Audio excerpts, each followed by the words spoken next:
Hello ka YouTube, sa video na ito ituturo ko sa inyo kung paano mag-deposit mula GCash hanggang sa Telegram wallet via sa ating OKX application.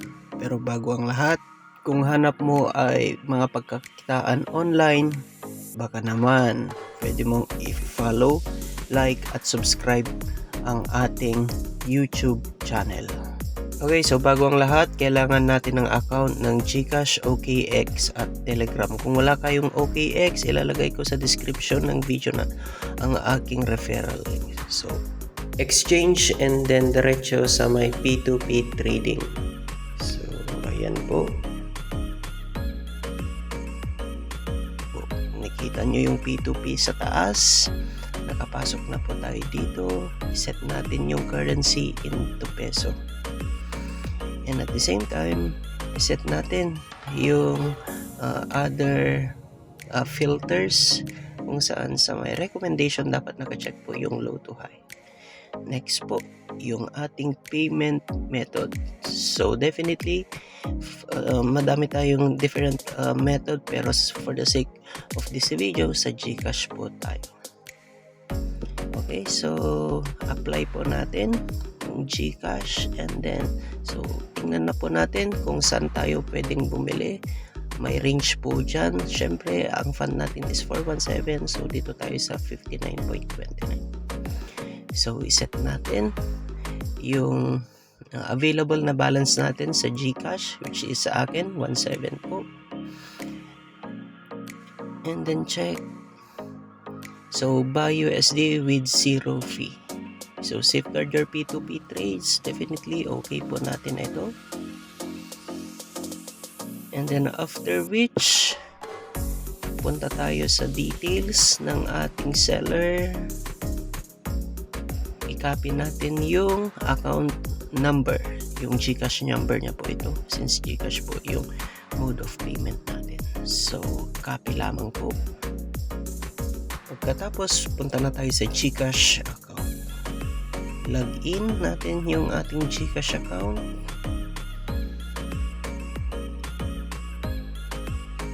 Pagka-login po, punta po tayo sa may send.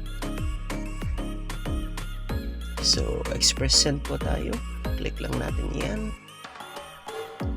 Pagkatapos, i-paste na natin dito yung nakopy natin na number sa may P2P ng OKX. And then yung amount po natin na 1,700. So, check natin. And then next po natin. Yes, please. So, I confirm that the details are correct. Send 17 na tayo. Then definitely kailangan ng authenticator by text message. So input lang po natin yung dumating na authenticator ni GCash. So ayun po, success na. Do not forget to download itong receipt natin kasi kailangan natin iyan sa OKX mismo. So pagkatapos ma-download, balik po ulit tayo sa my OKX application. So I have paid, check lang natin iyan, and then i-paste natin dito yung in-screenshot natin or sinave natin na image ng ating payment.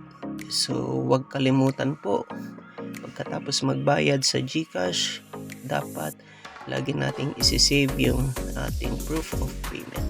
So ayun, na-send na natin. So next, antayin na natin si seller na mag-transfer ng funds sa ating OKX wallet.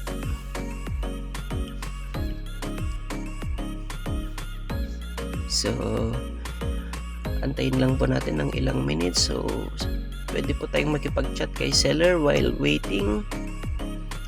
And ayun, wala pa pong 5 minutes, dumating na yung or naidagdag na sa ating balance yung ating order na 1,700 pesos or in dollars it is 28.76.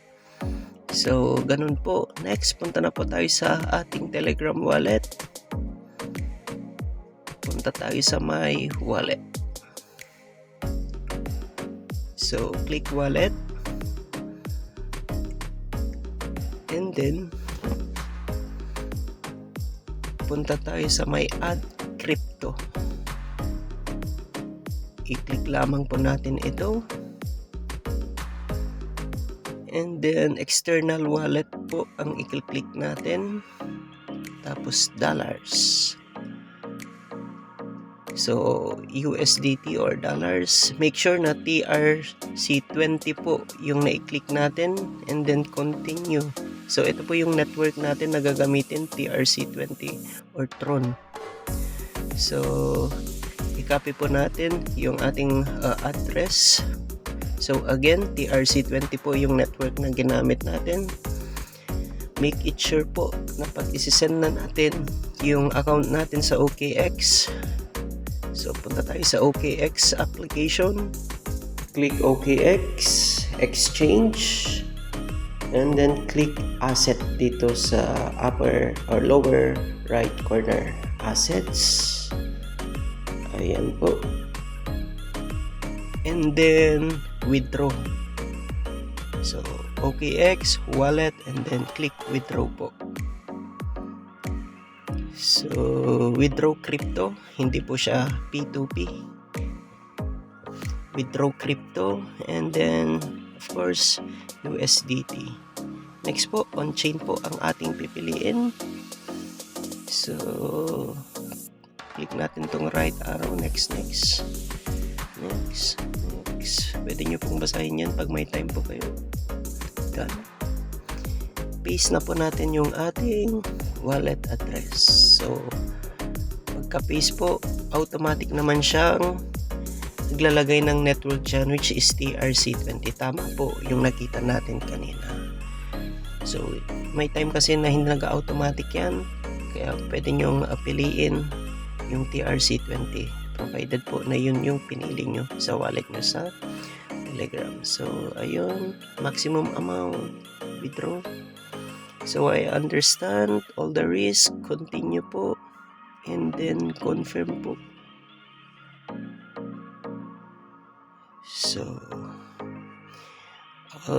two-way authenticator via email at saka phone number. So, antayin natin na dumating yung mga code or authenticator code sa ating email at pasok dito. So, pagkatapos ng phone, punta naman tayo sa ating email.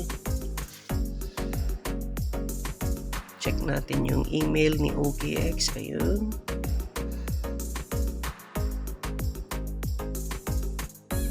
So, your USDT withdrawal. Ayun, copy natin yung authenticator code. Balik po tayo sa ating OKX. Lagay sa email. Okay, confirm. Submit. Ayun, submitted na. So, actually, you still have 1 minute po to cancel your withdrawal, pero since sure na tayo na i-deposit ito sa ating Telegram, hayaan na lang natin. After 5 minutes or few minutes, papasok na yan sa ating, ayun, nag-zero balance ng ating OKX. By this time po, check naman natin sa ating Telegram. So again, it will take few minutes. For my case, 5 minutes ata. Balik tayo sa wallet. At pumasok na, credited na sa ating balance. Okay, so next, mag-exchange naman tayo. Try natin mag-exchange. So from USDT to TON or the Open Network tayo. Magagamit natin ito sa ibang project. Di naman kaya ay pang gas fee kung may gusto tayong withdraw o di kaya i-exchange to other currency. Okay, again, from TON po or from USDT to TON.